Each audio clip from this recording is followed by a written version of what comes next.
Hi friends, നമസ്കാരം. ഏതൊരു മനുഷ്യനും അടിസ്ഥാനപരമായിട്ടുള്ള കുറേ ആവശ്യങ്ങളുണ്ട്. ആരോഗ്യമുള്ളൊരു വ്യക്തിയെ സംബന്ധിച്ച് സന്തോഷിക്കാനുള്ള കാരണങ്ങൾ അവരവർ സ്വയം കണ്ടെത്തണം. ഇപ്പോൾ ഏത് രംഗത്താണെങ്കിലും വിജയം വേണമെന്നുണ്ടെങ്കിൽ നമ്മുടെ സാധ്യതകളെ അല്ലെങ്കിൽ കഴിവിനെ മാക്സിമം പ്രയോജനപ്പെടുത്തണം. ഒരാളിൻ്റെ സാഹചര്യമായിരിക്കത്തില്ല അല്ലെങ്കിൽ സാധ്യതയായിരിക്കത്തില്ല മറ്റൊരാൾക്കുള്ളത്. അതുകൊണ്ട് തന്നെ പോസിറ്റീവ് ആണെങ്കിലും നെഗറ്റീവ് ആണെങ്കിലും മറ്റൊരാളെ കമ്പയർ ചെയ്യുന്നതിനകത്ത് ഒരർത്ഥവും ഇല്ല.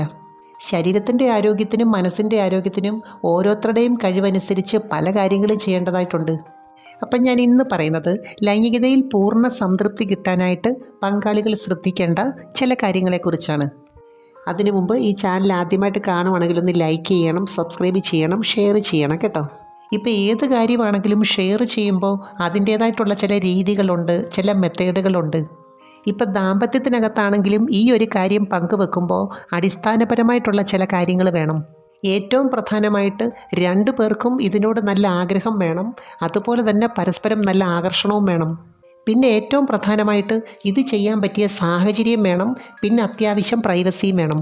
ഈ സാഹചര്യം എന്ന് പറയുമ്പം അതിനകത്തെ മനസ്സിൻ്റെ നിലപാട് വളരെ പ്രധാനമാണ്. ഇപ്പം നമ്മൾ സമൂഹത്തിൽ നോക്കുവാണെങ്കിൽ ഓരോരുത്തർക്കും സന്തോഷത്തിനും സംതൃപ്തിക്കുമൊക്കെ ഓരോ കാരണങ്ങളാണ്. ചിലർക്കാണെങ്കിൽ കാമപരമായിട്ടുള്ള പ്രണയത്തിനോട്, അതുമായിട്ട് ബന്ധപ്പെട്ട ഷെയറിങ്ങിനോടൊരു പ്രത്യേക താല്പര്യമാണ്. ചിലരെ സംബന്ധിച്ച് അവരുടെ ആ സന്തോഷവും സംതൃപ്തിയൊക്കെ ഇതിനകത്തുനിന്നാണ് അവർ കണ്ടെത്തുന്നത്.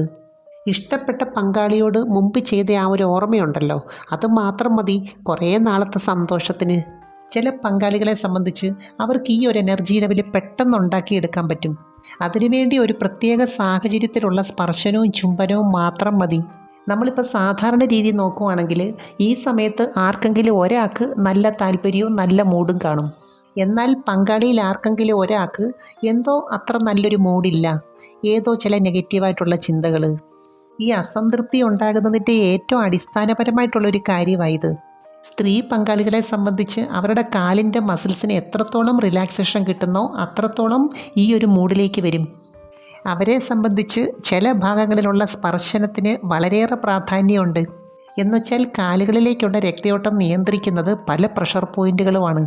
അതുപോലെ തുടയുടെ ഭാഗത്തുള്ള പ്രഷർ പോയിൻറ്റുകൾക്ക് നമ്മുടെ നാഡീഞരമ്പുകളെ മുഴുവൻ റിലാക്സ് ചെയ്യിപ്പിക്കാനുള്ള കഴിവുണ്ട്.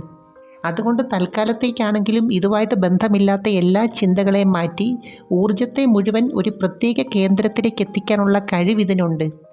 അതുകൊണ്ട് തന്നെ എവിടെ സ്പർശിച്ചാലും അതിൻ്റെ റിസൾട്ട് വരുന്നത് ഒരു പ്രത്യേക ഭാഗത്തായിരിക്കും. ഇതിനകത്ത് ചിലരുടെ ശരീരത്തിൻ്റെ പ്രത്യേകതയനുസരിച്ച്, പാസ്റ്റ് എക്സ്പീരിയൻസ് അനുസരിച്ച്, ചില ഹോർമോൺസിൻ്റെ പ്രവർത്തന രീതി അനുസരിച്ച് ക്രിസരിയിൽ കിട്ടേണ്ട സ്ട്രോക്കിൻ്റെ രീതിക്കും വ്യത്യാസമുണ്ട്.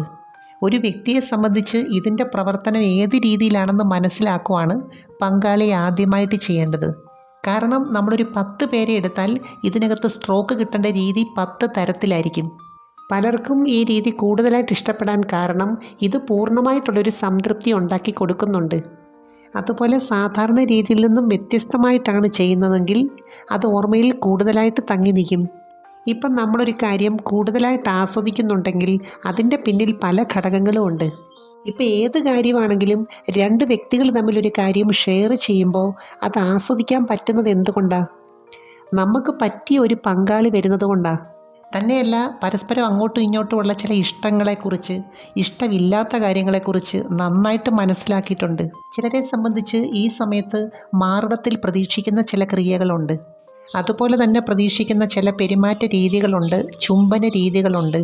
അതുകൊണ്ട് ചിലർ പറയാറുണ്ട്, എനിക്ക് ഈ രീതിയാണെങ്കിലേ പറ്റത്തുള്ളൂ, ഈ മെത്തേഡാണെങ്കിലേ പറ്റത്തുള്ളൂ, ഈ ആളാണെങ്കിലേ പറ്റത്തുള്ളൂ എന്നൊക്കെ.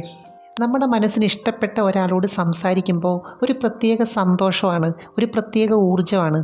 ഇനി അങ്ങനൊരു ഇഷ്ടം ഒരാളോട് തോന്നണമെങ്കിൽ തന്നെ ചില ക്വാളിറ്റീസ് അവർക്കുണ്ടായിരിക്കുകയും വേണം. പ്രത്യേകിച്ചും ക്വാളിറ്റിയുള്ള ഒരു വ്യക്തി അവരെ സ്നേഹിക്കുന്നു, കാമിക്കുന്നു, അവരോട് കൂടുതൽ ആകർഷണം കാണിക്കുന്നു എന്നൊക്കെ പറയുമ്പോൾ ഒരു പ്രത്യേക ആത്മവിശ്വാസം തോന്നാറുണ്ട്. ഇഷ്ടമുള്ള പുരുഷനുമായിട്ട് ബന്ധപ്പെടുമ്പോൾ അവർക്ക് രതിമൂർച്ച വരാനുള്ളൊരു പോസിബിലിറ്റി കൂടുതലാണ്.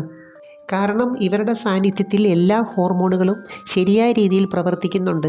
ഇപ്പോൾ ഏത് ജോലിയാണെങ്കിലും നമുക്ക് വളരെ ഈസി ആയിട്ട് രസകരമായിട്ട് ചെയ്യണമെന്നുണ്ടെങ്കിൽ, അല്ലെങ്കിൽ സക്സസ് ആയിട്ട് ചെയ്യണമെന്നുണ്ടെങ്കിൽ അത് ചെയ്യുന്ന ഉപകരണത്തിനൊരു ക്വാളിറ്റി ഉണ്ടായിരിക്കണം. എനിക്ക് തോന്നുന്നു ഇതിനകത്ത് നമ്മുടെ സംതൃപ്തിയായിട്ട് ബന്ധപ്പെട്ട് നമ്മളറിയാതെ സ്ത്രീയാണെങ്കിലും പുരുഷനാണെങ്കിലും ചില ശീലങ്ങൾ വളർന്നു വരുന്നുണ്ട്. ചുരുക്കി പറഞ്ഞാൽ ഒരു സ്ത്രീയും പുരുഷനും തമ്മിൽ ഏത് തരത്തിലുള്ള ബന്ധമാണെങ്കിലും അതിൻ്റേതായിട്ടുള്ള കാരണമുണ്ട്, സാഹചര്യങ്ങളും ഉണ്ട്. എനിവേ, നമുക്ക് മറ്റൊരു വീഡിയോയുമായി വീണ്ടും കാണാം. അപ്പോൾ ചാനൽ സബ്സ്ക്രൈബ് ചെയ്യാൻ മറക്കരുത്, ലൈക്ക് ചെയ്യണം, അയക്കാൻ പറ്റുന്ന കൂട്ടുകാർക്കൊന്ന് അയച്ചു കൊടുക്കണം കേട്ടോ. Thanks for watching. See you next day. By.